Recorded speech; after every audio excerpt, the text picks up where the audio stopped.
আজ সকালবেলা এক দাদা মোবাইল নিয়ে আসছিল। মোবাইলটা Realme C25Y। দাদা বলল মোবাইলটা সুইচ অফ খুলছে, বন্ধ হচ্ছে।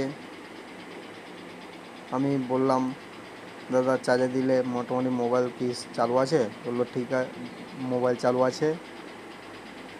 আমি বললাম ঠিক আছে দাদা, আপনি একটু বসুন, মিনিট 20 বসুন, আপনার মোবাইল সাথে সাথে করে দিচ্ছি। দাদা বসলো। বসার পরে মোবাইল খুললাম, কাজ করেছে নাকি মোবাইলে দেখলাম মোবাইলে কোথাও কাজ করে নাই, কোনো দোকানে দায় নাই। আমি সঙ্গে সঙ্গে ব্যাটারিটা খুললাম, ব্যাটারিটা শর্ট করলাম। এই মুহূর্তে আমার কাছে ডায়েট থাকে না, ডায়েট অন্য সময় হলে ডায়েট পাল্টে দিতাম, কিন্তু ব্যাটারিটা শর্ট করলাম। শর্ট করার পরে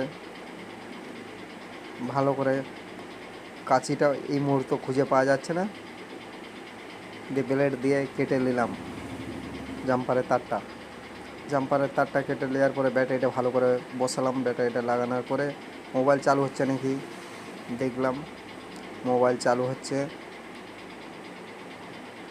তো সাথে সাথে মোবাইলটা চালু হওয়ার পরে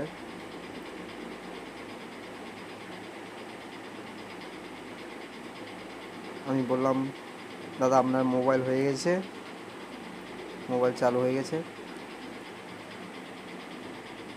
তো নাম্বার টিপে দেখলাম যে ঠিকই আছে, মোবাইল সাথে সাথে ফিটিং করে দিলাম। তো আপনারা দোকানদার ভাইয়েরা এই মোবাইলের ক টাকা বিল নেন একটু বলে যাবেন, কমেন্ট করবেন।